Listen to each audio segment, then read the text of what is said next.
Hello, everybody. Welcome, welcome. Thank you all for joining us. We're going to be getting started here in just a minute as we let folks in from the waiting room. I want to welcome everybody and thank you for joining our kickoff and press conference. For any members of the press that are joining us, we are going to have a breakout room for press questions and interviews at the end of the call.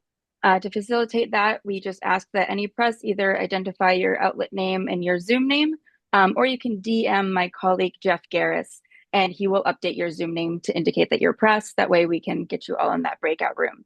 You can also DM Jeff Garris with any questions if you have some ahead of time, but you will have the opportunity to come off mute and interview these speakers yourself.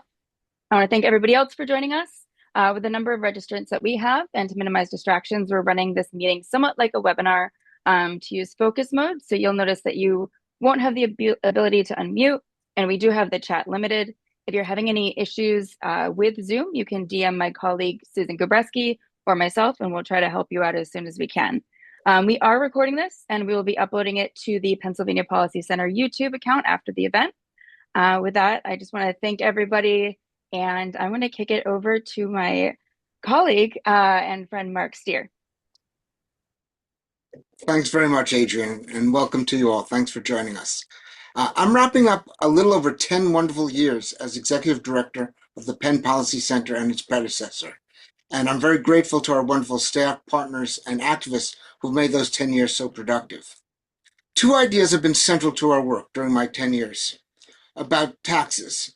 One is that our tax system is deeply unfair. The top 1% in Pennsylvania over this last 10 and a half years pay at half the rate of the bottom 99%.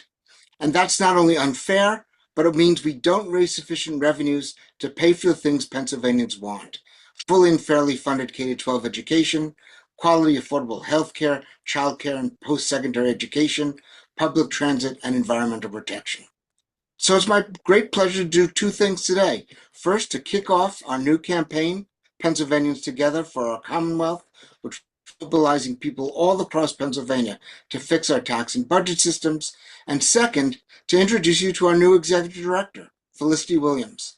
Felicity was picked after a long and arduous search. She's extremely well qualified by both her passion for social justice and her long experience in pursuing it to lead this organization and lead this campaign into the future. And now I just want to turn the meeting over to her. Thank you. Thank you, Mark. Good afternoon, everyone, and thank you for being with us today. Given the historic snowstorm impacting communities across Pennsylvania, we hope everyone is staying safe and warm, and we're grateful to be able to gather virtually. As Mark said, my name is Felicity Williams, and I am honored to join you as the new Executive Director of the Pennsylvania Policy Center. I'm grateful to Mark, to our staff, and to our many partners across the Commonwealth for the work that brought us to this moment and for the trust to help lead what comes next. Before we turn fully to why we are here today, I want to take a moment to acknowledge what is unfolding right now in Minneapolis. What we are seeing there is unacceptable. No one in this country should be afraid to leave their home, go to work, attend school, or stand up for their rights because of actions taken by their own government. Our Constitution promises freedom, dignity, and due process for everyone. And when those promises are violated anywhere, it matters everywhere. Our hearts are with the people of Minneapolis, and we stand in solidarity with all those defending basic rights and the rule of law. I also want to acknowledge our partners across Pennsylvania who are mobilizing today to demand that Senator Fetterman vote no on any new funding for the Department of Homeland Security's Immigration and Customs Enforcement, known as ICE, and Customs and Border Protection, or CBP. We are grateful for the leadership happening across the state and for the many ways people are showing up to protect human dignity and constitutional rights. Now, turning to why we are here. Today, as Mark said, we are officially launching Pennsylvanians Together for Our Commonwealth, a statewide campaign demanding a Pennsylvania budget that works for everyday people, not just the ultra wealthy and big corporations. This campaign exists because of a simple truth. Pennsylvania is heading toward a serious budget shortfall, not because we invest too much in our people, but because for years we have chosen an upside-down tax system and corporate tax cuts that drain revenue and shift costs onto working families. We have relied on one-time funds. We are running through our reserves. And now legislators and the governor face a choice. They can cut funding for the services Pennsylvanians rely on most, like schools, healthcare, housing, public transit, environmental protections, and public infrastructure, or they can fix what is broken in our revenue system so Pennsylvania can afford the things that make life livable. Our message today is clear. The only choice Pennsylvanians will accept is one that makes Pennsylvania affordable for all. Real affordability does not come from cutting corners. It comes from investing in what keeps our communities stable and strong. It comes from ensuring that everyone contributes fairly so that everyone has a real chance to thrive. That is what Pennsylvanians Together for Our Commonwealth is about. You will hear today from community leaders, advocates, legislators, and impacted Pennsylvanians from every corner of the Commonwealth. You will hear how budget decisions show up in real life, in housing costs, in access to healthcare, in whether buses run, in whether schools can meet their constitutional obligations, and in whether families can stay afloat. These are not abstract debates. These are real issues with real consequences for working families, seniors, and communities across Pennsylvania. In just a moment, you'll hear from Dwayne, our campaign director, who will walk through more details of this campaign, how people can engage, and what comes next, including an upcoming policy action call. Following Dwayne, you will hear directly from community leaders and impacted Pennsylvanians from across the state about how these budget choices affect real lives. Thank you again for being here, for standing together, and for helping us demand a budget that truly serves our common wealth. And with that, I'll hand it over to you, Dwayne. Thank you. Thank you, Felicity, and thank you, Mark, as well, and Adrian for all your help, and Felicity for really setting the table about what is happening right now and what is going on in our country. As Felicity mentioned, we are planning a policy action call the third Thursday of February. We're combining our state and federal action calls into one for an immigration update. We will be joined by the ACLU, by Make the Road Pennsylvania, by CASA, and also by PIC, the Pennsylvania Immigration Coalition, for the latest information nationally, what this looks like from one end of Pennsylvania to the other, and then also a call to action and what we can do. If you're like me, you have talked to so many people who want to know what's the best thing they can do right now, and also organizations that want to help in any way that they can. And so that's why we're facilitating that call with folks that are right in on the front line. So please join us for that. If you're on this call, you will be receiving an invitation to that policy action call on February 19th at 1 p.m. Okay, but why we're here right now in this moment. Today we're launching Pennsylvanians Together for Our Commonwealth with a clear demand for lawmakers in Harrisburg to stop cutting and start raising revenue. Pennsylvania does not have a spending problem. We have a fairness problem. Legislators can either cut school funding, healthcare, transit, and environmental protections, or they can hold the ultra wealthy and non-Pennsylvania based corporations accountable to pay their fair share. This campaign is about accountability, and it's about making sure that our economy works for everyone, not just the top 1%. As Felicity mentioned, we are facing a $7 to $8 billion shortfall in the coming years. For the last few budgets, the state has relied on one-time COVID relief monies. That money is temporary and with only about 2 years left. At the same time, the Pennsylvania Constitution requires us to fully fund our public schools, and the massive federal cuts driven by tax giveaways to the wealthy are shifting more and more cost into states like ours. Cuts will not solve this problem. Most of the budget's already locked in. The only place that you could have deep cuts would be education and healthcare and transit and environmental protections. And these are the very things that our communities need in order to thrive. And quite honestly, this system is already rigged. And I want to share something with you. Let me pop up my screen here so that you can kind of follow along. Let me go into presentation mode here. The system is already rigged. Pennsylvania has the fourth most regressive tax system in the nation. Everyday Pennsylvanians pay a higher share of their income in taxes than the richest 1%. In fact, the share of income paid in taxes by the richest 1% in Pennsylvania is half of that of the 99%. That's upside down, and that is unsustainable. The solution is very straightforward. We need to raise new revenue, reoccurring revenue from those who can afford it most, the ultra wealthy and large non-Pennsylvanian based corporations. Pennsylvanians agree in every county, red or blue, throughout our Commonwealth, more than 70% say that the wealthy should pay their fair share. So our campaign uplifts proven revenues, and these options, many of those are already in use in other states. It's things like combined reporting, a fair share tax, a severance tax, a wealth tax, livable wages, adult use cannabis legalization. All these things can help us to fund our schools, healthcare, environmental protections, and transit while easing the burden on low and middle income Pennsylvanians. Combined reporting closes a long-standing loop that we see in Pennsylvania.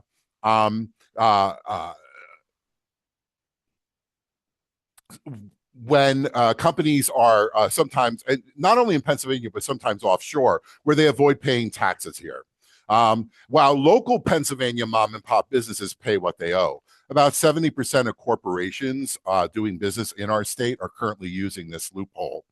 Combined reporting is a common sense fix that protects our tax base without raising taxes on working families. The fair share tax does the same thing for individuals. It cuts taxes for work while asking income from wealth to contribute more. It's fair, it's constitutional, it's long overdue. And right now, Pennsylvania relies on a single flat personal tax rate of 3.07% because of the uniformity clause. It does not allow us a graduated tax rate.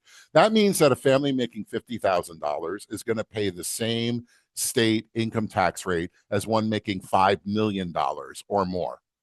A fair share tax divides the personal income tax rate into two taxes: an income tax on work, which nearly all of us have, which would be reduced to 2.8%, and a tax on wealth, which is a passive business, would tax passive business profits, capital gains, dividends, royalties, things like that. That would be increased to 6.5%. So Pennsylvanians Together for our Commonwealth is about choosing each other over cuts. It's about funding our schools, protecting our communities, and making sure kids and seniors are not the first to make the sacrifice. Pennsylvania has more than enough wealth. We just need to have the courage to make it work for all of us. We're calling on lawmakers to stop cuts and to start funding what's broken by raising the money we need to build a Pennsylvania where everyone, not just the wealthy few, can thrive. At this point, let me stop sharing the screen. I am pleased to introduce Charlotte Bruce. She's the policy director from Children's Health Watch. Charlotte? Good afternoon, everybody, and thank you, Dwayne and Mark and Felicity, for inviting me and for grounding us in this context. Appreciate the sort of inequities that you shared there, and thank you for organizing us in the face of these that will unequivocally be compounded by the spending and tax cuts passed in Congress this summer. I'm really excited to center kids in this conversation. My name is Charlotte Bruce. I'm the Director of Policy at Children's Health Watch, which is a nonpartisan network of pediatricians and child health researchers that seeks to achieve health equity for young children and their families by advancing research to transform policy. Children's Health Watch was founded over 25 years ago in the wake of welfare reform, when a group of pediatricians predicted that devastating cuts like the ones we see today to the safety net would harm the brains and bodies of their youngest patients. They understood then what we know to be true now, that when families lack the basics, children pay the price, and the effects can last a lifetime. For over 27 years, Children's Health Watch has interviewed more than 80,000 caregivers of young children in pediatric emergency departments and primary care clinics across the country, including in Philadelphia at St. Christopher's Hospital for Children. Our goal has been simple but urgent: to track how policy decisions shape the health and well-being of young children and their families. Our research, which is underscored by conversations our pediatricians and clinicians have in exam rooms every day, consistently shows that economic hardships make it difficult for families to meet basic needs like food, housing, and healthcare. And it shows just as clearly that policy decisions made in the halls of Congress, made in our state capitol, can mean the difference between families barely surviving and truly thriving in the Commonwealth. When access to programs like Medicaid and SNAP are cut, hardship rises. And when those same programs are strengthened and our state invests in families, they're able to stabilize and children's health is protected. When federal leaders enact legislation like H.R. 1 that guts evidence-based safety net programs, we know exactly what's coming for Pennsylvanians and for our children. Cuts to Medicaid and SNAP put thousands of families at risk of losing health care and nutrition assistance during the most critical years of their life. The result will be poor health outcomes across Pennsylvania and ultimately higher costs and inequities for all of us. Pennsylvania legislators have a responsibility to mitigate these harms, and that's why we're glad to be part of this campaign that's launching today. In a state as prosperous as Pennsylvania, no family should ever have to choose between paying rent, putting food on the table, and seeing a doctor. Raising new sustainable state revenue to fill gaps in lost federal support is imperative, and Children's Health Watch is proud to be part of Pennsylvanians Together campaign. We must work to build a budget that ensures that every Pennsylvania at every age has what they need to be healthy, stable, and able to thrive. And so really appreciate, again, the organization that the Policy Center is having in the face of these cuts and the devastation that's happening across our communities. Appreciate being here today, and I'll pass it back to you, Dwayne. Thank you so much, Charlotte. And now I'd like to turn it over to Connor, speaking on behalf of Transit for All PA. Connor? Thank you so much, Dwayne. It is a pleasure to be here, y'all. My name is Connor Deschmaker. I'm the statewide campaign manager for Transit for All PA. We organize transit riders and transit workers for fully funded public transportation in all 67 counties in our Commonwealth. Thank you to Pennsylvanians Together for uniting a big tent of organizers and organizations for our public goods. And I use that term very specifically because right now our public goods are explicitly under threat. This is all tied together. So our work is to remind our leaders of the things that are essential to all Pennsylvanians, regardless of immigration status, gender identity, sexual orientation, class background, or any other protected class. These are things like education, childcare, healthcare, and most relevant to me, public transportation. Despite what you may have heard from certain leaders in our state government, the transit funding crisis is neither limited to our neighbors in Philly and Pittsburgh, nor is it solved. And like those other issues, we're tired of being told that transit is another way to divide us, rural versus urban, red versus blue. My job is to travel all across PA and listen. Through this last 12 months, riders and workers have hosted events and rallies in numerous towns and boroughs in Philly and Pittsburgh, yes, but I've also been in York, Harrisburg, Scranton, Wilkes-Barre, Bethlehem, and Lancaster.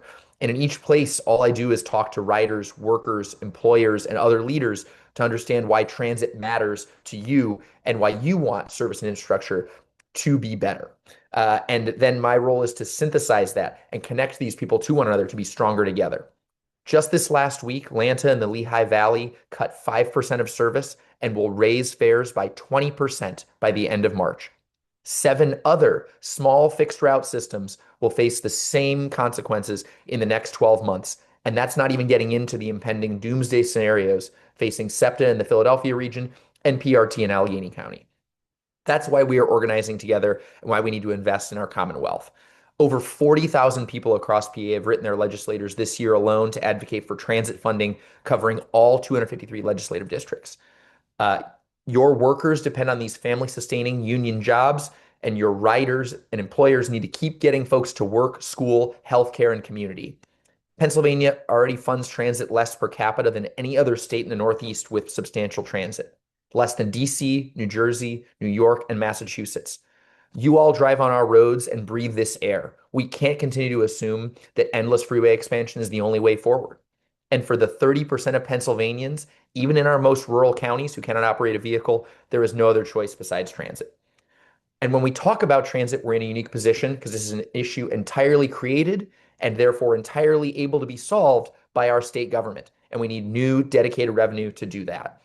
It just doesn't add up when we act like we can just keep moving existing money around. Luckily, we've developed the Transit for All PA funding package alongside some of the other things that you'll hear about today with new sources of revenue. And this is already introduced. And I know that many of my comrades here today have similar things, and that's why we're here. We need to elevate our public goods. We need to illustrate the need to invest in our common wealth and view transit as an equal public good to our healthcare, to our childcare, to our climate, and to all the other things that we're here to stand with today. Thank you all for the opportunity. I'll pass it back to Dwayne. Thank you so much, Connor. I don't know if folks are looking in the chat, but you might want to check it out. I dropped the link that everyone here can sign. If you are an individual or what I like to say is change maker, you can click on that and sign a petition that will send a message to your both your state rep and senator to make sure that they know that you support raising revenue for the things we just heard about. Also, legislators, if you're on this call, you can sign up as well. And then organizations, many of the folks here are part of organizations, and you can go ahead and have organizational sign on too. With that, I'd like to turn it over to our next speaker, Amanda Pauley from Action Together NEPA, to speak on behalf of education. Amanda?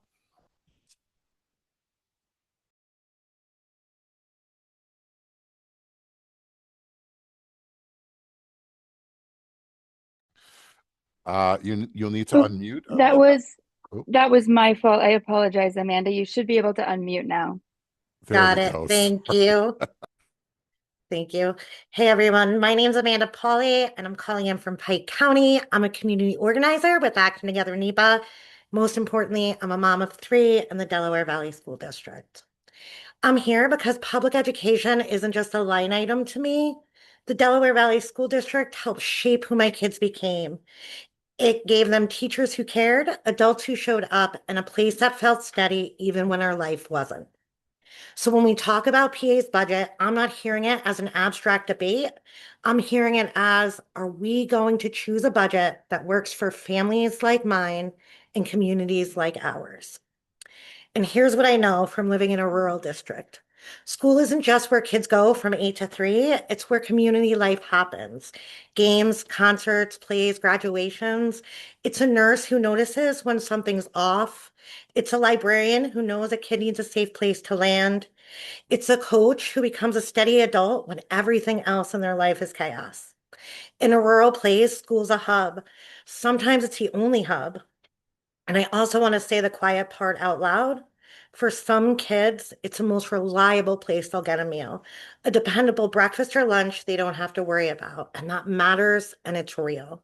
It's why school funding isn't some optional nice to have. It's stability.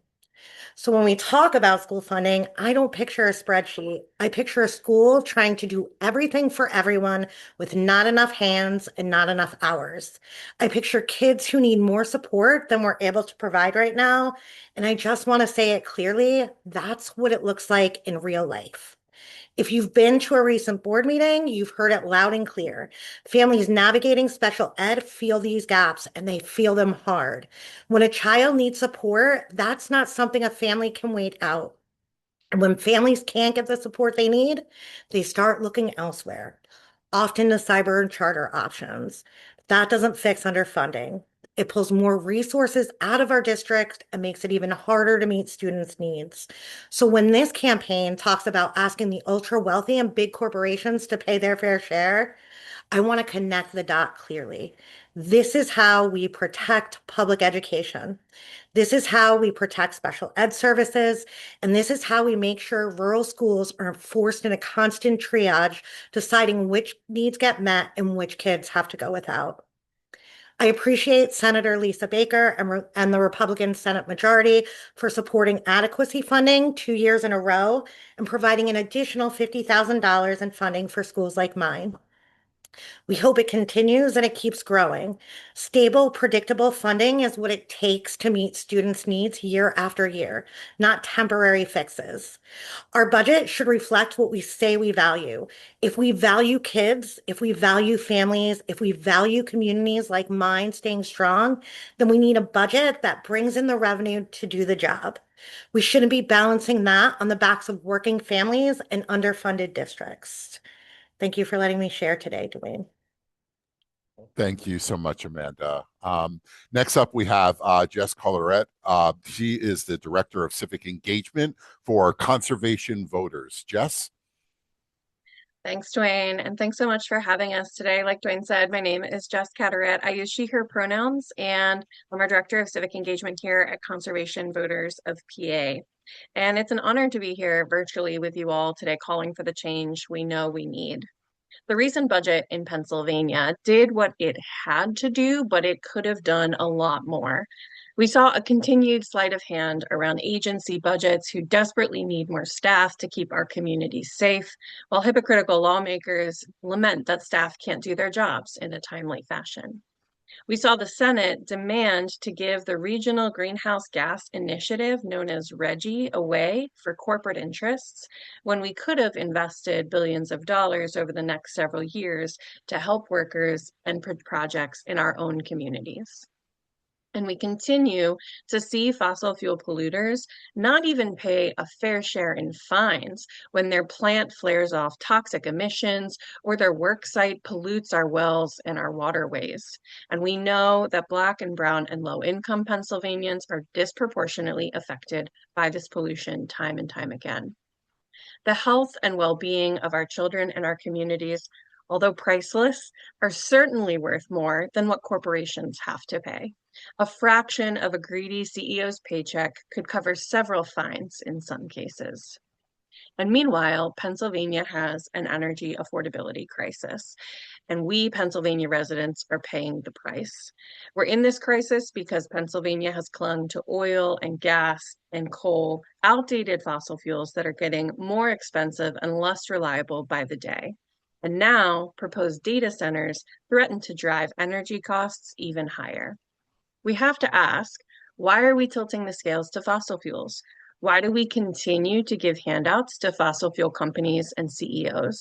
And why are cheap, clean, fast to deploy renewables left out of the conversation? Conservation Voters of PA and our partners at Penn Future recently released an energy affordability agenda that directs our state leaders to solutions that will lower energy bills and costs for Pennsylvanians just like you and me. We're really excited to be collaborating with Pennsylvanians Together partners on making sure wealthy corporations pay their fair share while protecting our environment at the same time. We need real revenue and real affordability solutions now. Thank you so much. Thank you, Jess. And just a quick heads up here. When we finish the press conference, we are going to actually open it up to the reporters who are in the room. You'll receive directions from my colleague Adrian on how we're handling that so that you can ask questions of individuals or to the group so that we can be sure to facilitate that in the best way possible. With that being said, this press conference obviously was geared towards advocates and people directly affected, making the call on legislators in order to support a plan that calls for raising revenues and not cuts to everyday Pennsylvania programs that are needed by everyday Pennsylvanians so they can thrive. With that in mind, there were certain legislators that we just could not keep away because they've been leading this work. And it is my pleasure to introduce Representative Elizabeth Fiedler from House District 184. Representative Fiedler. Thank you so much. Thank you, Dwayne, for the warm introduction. Hi, everybody. I'm State Rep Elizabeth Fiedler. I'm really glad to be here with you today. And I did check and see what day it was. It's Tuesday. It's hard to believe. It's been an odd week. So thank you all for spending your lunch break here on a Tuesday talking about such an important issue. It's really important to me as a lawmaker, now serving in my fourth term. And it's also important to me as a parent. That's what I was doing this morning, was working while also supervising virtual school for my fifth and third graders. So I definitely take to heart what was said earlier. I think it was Amanda's remarks. There is so much on the line right now when we look at this next budget. And so I feel it personally and in my profession, and just grateful to all of you for your work. So as you know, we are in just 1 week going to be back in Harrisburg for the governor's budget address. And that really is where my mind has been as I prepared for this call. A lot of choices are going to be made in the next couple of months that will really determine what our Commonwealth looks like, what our Commonwealth's budget priorities are. And you've heard many of them outlined, whether it's transit, as Connor talked about, so important here to my home district in Philadelphia, and also to so many other corners of the state. So we have to find a way to get robust transit funding as part of the budget. Absolutely, no questions. I ride the bus. Many of my constituents ride the bus to get, or the subway to get to work, get to doctor's appointments, get to school. We have to do it. And then also, as you heard, education. We have to find a way to have sufficient and ongoing revenue for our education system, for public education. I feel that as a parent, and of course, the Commonwealth Court also said we have to do it. They didn't ask us if we wanted to do it or might we maybe do it. They said that the way that we fund education is unequal and unfair, and we have to find a way to change that. And so, you know, we're 2 years into making that change and shifting more money, but our work there is not done. So I think transit and education at the top of the list. I really think that this webinar is so timely too, because as we approach the governor's budget address, we see everything happening in DC and really a growing call for austerity. I think that's really the word that gets to the heart of it. This idea that the only way to get out of this budget predicament that we're in is to slash programs. And in many cases, these programs are the things that we care about, the things that you've been hearing about on this call: education, transit, all sorts of social services programs, things that people really rely on for their daily lives, certainly here in my district in South Philly. And so I'm excited about this call, and I'm excited about this campaign, because I think it kind of pulls it back a little bit and says, hey, wait a second, there is money. There's another option, and you aren't telling us about that other option. You're saying we have to cut, we have to cut, we have to cut. There's actually another option. And as you heard, there is a tremendous amount of money. So one of the bills that I've worked on for a long time with many of my colleagues is combined reporting. This idea that 73% of corporations active in our state, in the Commonwealth, pay no corporate taxes because of this loophole that exists. That to me is outrageous. I pay my taxes, my neighbors pay their taxes, people come into my district office asking if we can help with taxes. Like, people are doing their best, regular people, right? They're working at 1, sometimes 2, 3 jobs, and they're paying their taxes. There's no reason that these huge multinational corporations, we're not talking here about small mom and pop, that's not what we're talking about. We're talking about big corporations that are very accustomed to paying their taxes in other places. Pennsylvania just isn't one of them. So I want to make sure that we are getting that revenue and that we're putting it toward all the things that you're hearing about on this call that people care about. Education, transit funding, roads and bridges. We have to do that. We have to find sustainable revenue streams. And I really think if these multinational corporations want to do business in our Commonwealth, they should be willing to make that investment.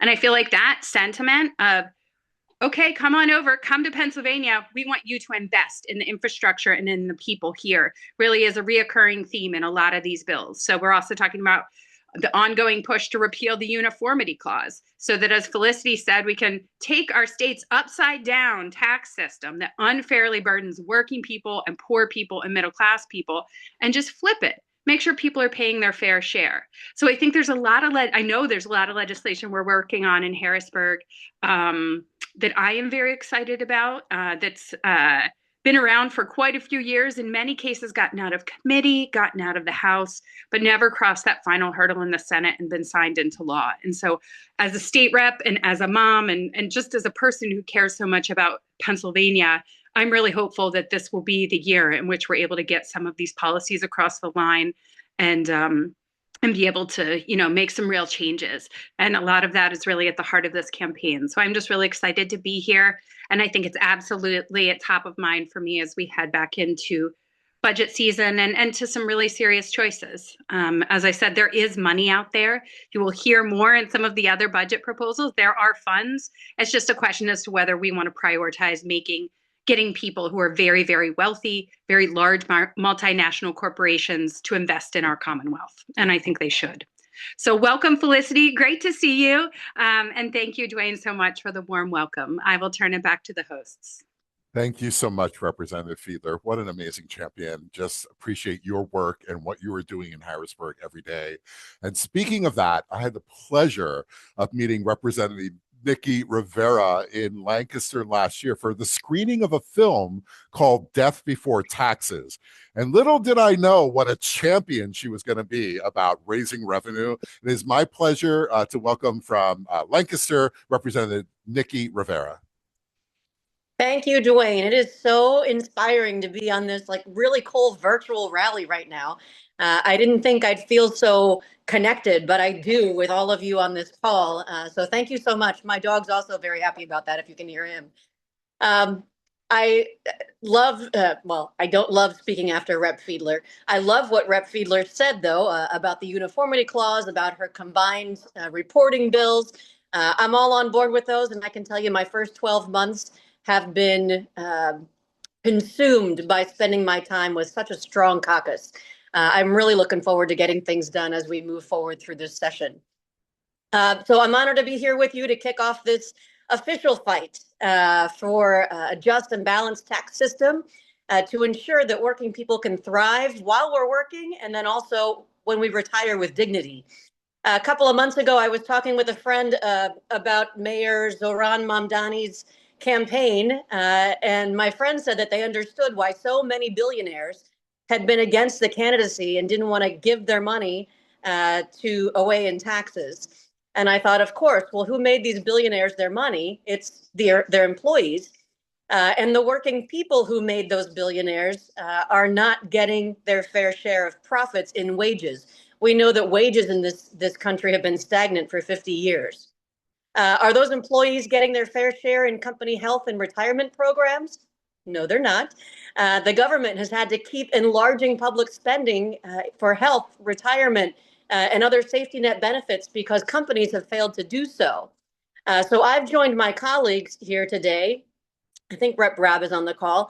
I've joined my colleagues here today because we've gotten to a level of unequal playing field where we work and where we live.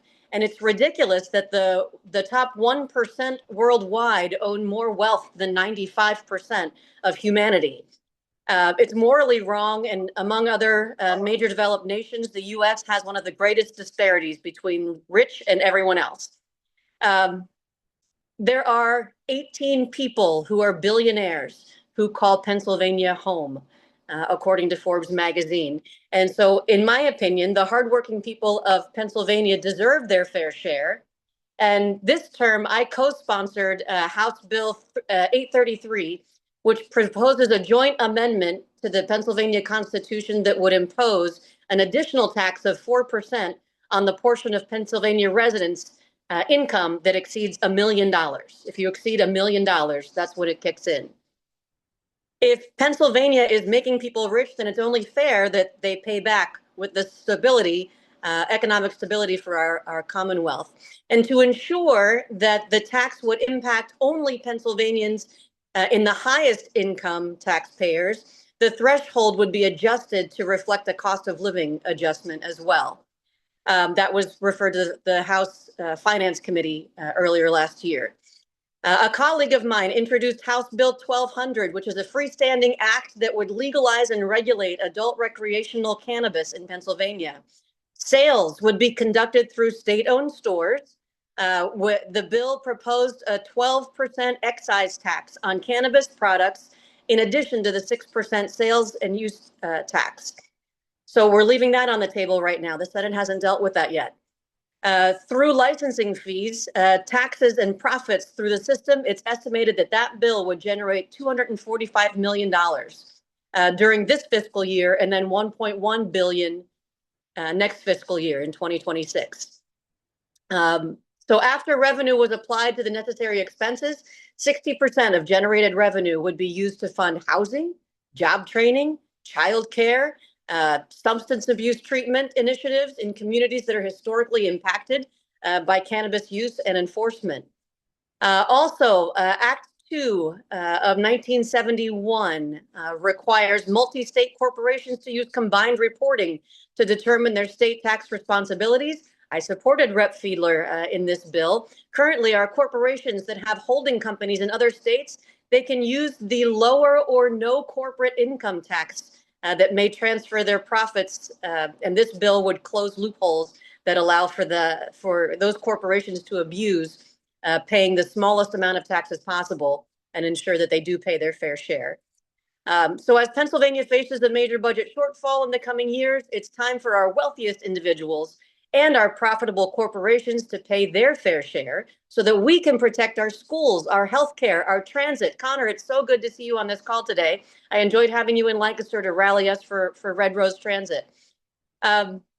We've got infrastructure to fund, environmental protections to improve. And together we can do this. And with calls like this and rallies like this with Pennsylvania together, we can make this a place where everyone can thrive. I have no doubt. Thank you for having me with you today, and I'm happy to be part of all of this with you. Amazing. Thank you so much, Representative Rivera. As you can see, there's a whole suite of solutions out there. We just have to have the courage to do it. And with that being said, it is my pleasure to welcome another champion in our legislature, Representative Chris Rabb from House District 200, to talk about one of those options as well. Representative Rabb. Thank you so much, Dwayne, and thank you to my esteemed colleagues, Representative Rivera and Chairwoman Fiedler. It's a pleasure to do this work with you, and love having you as reinforcements in the House. Rep Rivera, you are a great addition to our caucus and to this cause. I can't believe that I'm entering my 10th year. And the fifth time that I'll be introducing the Fair Share Tax Plan. There's so many gimmicks that the legislature is creative enough to put forth to sidetrack real progress. Gimmicks to come up with a few million here, a few million there, when in fact what we need to do is to have the political will and the substance to introduce legislation and enact into law the things that will make our tax system fair. Because in our Commonwealth, we punish work and we reward wealth. It makes no sense. Money made from labor and sweat equity is taxed more heavily than money made from money. But the vast majority of us, and I include myself in this, I am not independently wealthy. I'm not even dependently wealthy. But most of us are paying more in taxes from our compensation than from money made from money. And that's the wealth disparity that Rep. Rivera and others have mentioned. And it is upside down. Now, the reason we should be so concerned about that is because we're leaving billions of dollars on the table. Billions, not 100 million here, 200 million there, but literally billions every year by not making the ultra wealthy pay their fair share. And this goes beyond billionaires. We should absolutely tax them. But we also talk about those folks who are ultra wealthy, who are not quite yet billionaires, but probably will be as things go along. And just paying their fair share will allow for all the things that my colleagues and others on this call have talked about. It is unacceptable. It is a moral outrage. It is a policy failure. And should we continue putting our head in the sand, we are going to be addressing the type of structural debt that we've been able to push down the line, but not for much longer. And I'm proud to be part of Pennsylvanians Together and all the work that they are doing. This is a nerd fest extraordinaire. I say that with the greatest compliment. I love nerds. This is a time to embrace nerdliciousness. Because it's this policy that will save us, right? Policies based on care and humanity and fiscal responsibility, because not just conservatives believe in fiscal responsibility. And in fact, if conservatives were fiscally responsible, we wouldn't have this situation to begin with. So I'm very much excited about this collaboration, these efforts, and the groundswell of support. More and more people are talking about this, and more people understanding the importance of connecting the dots between the things we care about. I believe Connor talked about public goods. What does the public commons look like? What does shared prosperity look like? What does community wealth building look like in the most meaningful ways as we find entities like ICE being funded to a rate higher than most military budgets of other nations? We have a choice as to where we invest our money, how we have a tax system that reflects our shared values, and how we invest that tax revenue in the things that will allow us to thrive, irrespective of the bodies we inhabit and the zip codes we come from.